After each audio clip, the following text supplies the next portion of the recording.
청취자님, 혹시 2살 터울의 자매가 학교도 같은 학년에 입학하고 심지어 어머니가 이 둘을 가졌을 때 꾼 퇴몽까지 완벽하게 똑같다면 믿으시겠어요? 와, 진짜 생물학적인 나이 차이를 완전히 뛰어넘은 거네요. 흔치 않은 일이죠. 그렇죠. 게다가 25년이나 된 한 쇼핑몰에서 지금까지 같이 장사를 해오고 있고 현재는 상담소까지 함께 운영을 하고 있다면요. 거의 뭐 삶의 궤적이 완전히 겹쳐 있다고 봐야 할 텐데, 이 두 분이 단순히 생업만 같이 하는 게 아니잖아요. 맞습니다.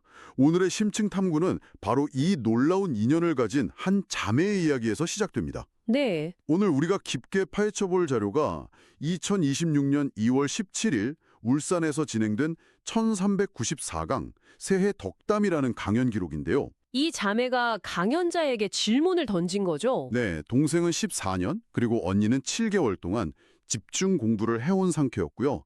특히 언니는 100일 기도를 마치고 동안거 수련 중이라고 기록이 되어 있습니다. 그 동안거라는 게 원래 겨울철에 딱 100일 동안 외부 출입 끊고 수행에만 전념하는 엄청난 고강도의 수련이거든요.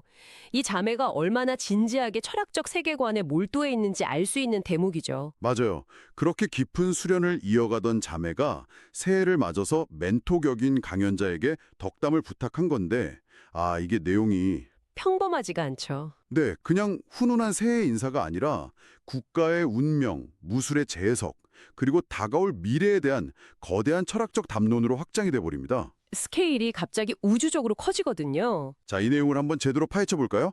단순히 덕담을 넘어서 배움을 갈망하시는 청취자님께 아주 새롭고 거대한 관점을 제시해줄 오늘의 여정을 시작하겠습니다. 완전히 뒤집어 버려요. 어떻게 뒤집죠? 강연자가 덕담을 듣기 좋은 소리가 아니라 반드시 들어야 할 소리로 딱 못을 받고 시작합니다.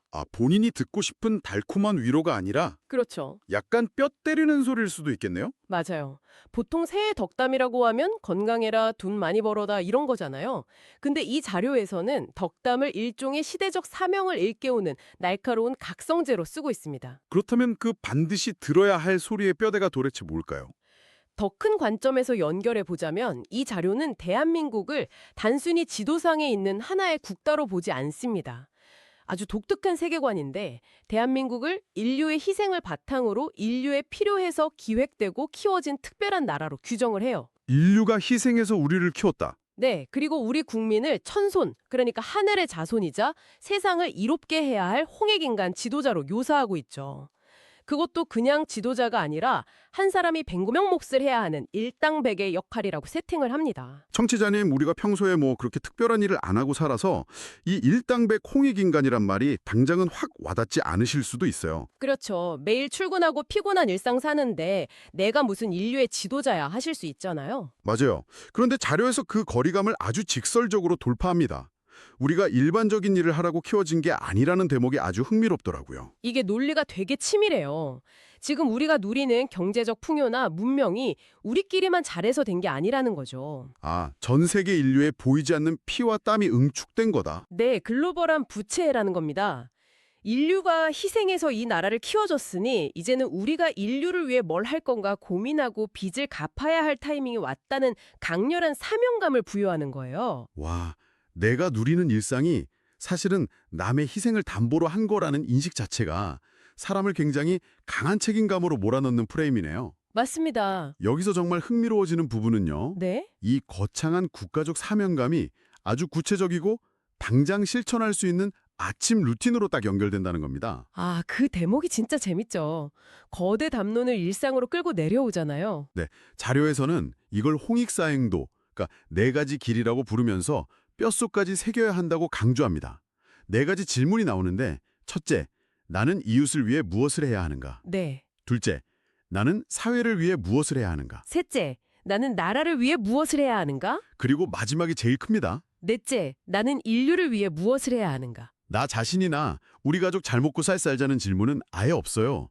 철저하게 이웃에서 시작해서 인류로 뻗어나가는 이타적인 구조거든요. 근데 청취자님, 이게 그냥 일기장에 조용히 적거나 명상하면서 속으로 생각하라는 게 아닙니다. 아니죠. 소리를 내야 하죠. 아침에 거실, 마당, 옥상, 심지어 눈치가 보이면 방이나 밖으로 나가서 공원에서라도 크게 소리내서 외치라고 강조를 하더라고요. 심리적 관점에서 보면 이 소리내어 뱉는 행위가 엄청난 의미가 있습니다. 타인의 시선이 있는 공원 같은 데서 이걸 외치라는 거는 일종의 자아 깨기 훈련이거든요. 아, 사회적 부끄러움이나 에고로 박살내는 거군요. 맞습니다. 그런 부끄러움을 넘어서서 홍익인간의 에너지를 세상에 선언하는 강력한 마인드셋 세팅인 거죠. 매일 아침 공원에서 나는 인류를 위해 무엇을 할 것인가를 외친다고 상상해보면 진짜 일상을 대하는 주파수 자체가 확 달라질 것 같기는 해요. 스마트폰 알림부터 확인하는 거랑은 차원이 다르잖아요. 그렇죠. 개인의 이익에 매몰되지 않도록 강제하는 아주 실천적인 장치입니다. 자, 이렇게 아침마다 4가지 질문으로 정신적인 영점을 맞췄다면 다음은 육체의 수련으로 넘어갑니다. 네, 몸을 써가죠, 이제. 근데 자료를 읽다가 눈을 의심한 대목이 있어요. 태권도가 무술도 아니고 운동도 아니고 체육도 아니라고 합니다. 이 부분에서 주목할 만한 흥미로운 점은요. 태권도를 체육의 카테고리에서 완전히 빼버리고 홍익인간 수련도로 재정의를 해버린다는 겁니다. 올림픽 정식 종목인데 체육이 아니라고요? 단순히 상대를 때려 눕히거나 땀 흘리는 스포츠가 아니라 홍익 지도자를 길러내는 철학적 도구로 보는 거예요. 그리고 거기에 반드시 인성교육이 담겨야만 진정한 홍익 태권도가 된다고 설명합니다. 아, 인성교육이 빠지면 그냥 동네에서 땀 빼는 거랑 다를 바가 없다는 논리군요. 내 육체를 단련하는 그릇 안에 어떤 정신을 담느냐가 본질이라는 거죠. 그런데 또 하나 재밌는 게 이 수련을 했다는 걸 되게 형식적으로 증명하라고 지시를 내려요. 맞습니다. 이 부분 진짜 유쾌해요. 무조건 기본 3단 단증은 따라고 명시를 합니다. 근데 그 대목이 진짜 골 때리면서도 인상 깊었는데 우리가 만약 육신을 벗고 천상에 가더라도 수련을 했다는 증표가 필요하니까 일단 3단은 있어야 한다는 거예요. 그러니까 저승 갈 때 필요한 영적인 여권 같은 개념인 거죠. 3단 단증이. 심지어 단을 따는 방식에 대해서도 구르면서 따든 어쩌든 일단 무조건 따야 한다. 이렇게 직설적이고 유쾌하게 표현을 합니다. 그 구르면서라도 따라라는 말 안에 핵심이 다 들어 있습니다. 무슨 완벽한 뒤돌려 차기를 하라는 게 아니에요. 기술이 중요한 게 아니다. 네, 3단이라는 목표를 향해 포기하지 않고 나아가는 그 과정의 끈기와 성실함을 보겠다는 거죠. 홍익 지도자라면 육체적 한계도 극복해내는 독지가 있어야 한다는 겁니다. 아, 올해 2026년이 지나면 4단 따는 사람도 제법 나올 거라는 되게 구체적인 예측까지 나오는 걸 보면 이게 그냥 한두 달 하고 마는 이벤트가 아니라는 걸 알 수 있습니다. 평생의 과제인 셈이죠. 자, 그럼 정신을 사행도로 무장하고 육체를 태권도로 단련한 이 홍익 지도자들은 지금 당장 이 현실에서 어떻게 살아야 할까요? 자료 후반부는 아주 급진적인 즐거움을 주문합니다. 이 대목은 우리에게 아주 중요한 질문을 던집니다. 사실 요즘 뉴스를 보면 경제 위기, 부동산 문제 다 우울한 얘기뿐이잖아요. 당장 나라 걱정, 내 집 마련 걱정 태산이죠. 그런데 자료에서는 당장 그 걱정을 멈추라고 합니다. 집이 없다고 걱정하지 마라. 단칸방, 그러니까 학고방이든 전월세든 일단 잘 때는 있지 않느냐 이렇게 묻죠. 아, 과거 엄청 못 살던 시절에 비하면 지금은 충분히 잘 살고 있는데 왜 불필요한 결핍에 빠져서 에너지를 낭비하냐는 거군요. 그렇죠. 나아가서 세상이 다 힘들다고 아우성칠 때 수련자들은 미친 듯이 재밌고 즐겁게 살아야 한다고 강조해요. 남들이 다 힘들다는데 나 혼자 막 재밌다고 하면 욕먹지 않을까요? 그래서 자료에 아예 구체적인 상황극까지 나옵니다.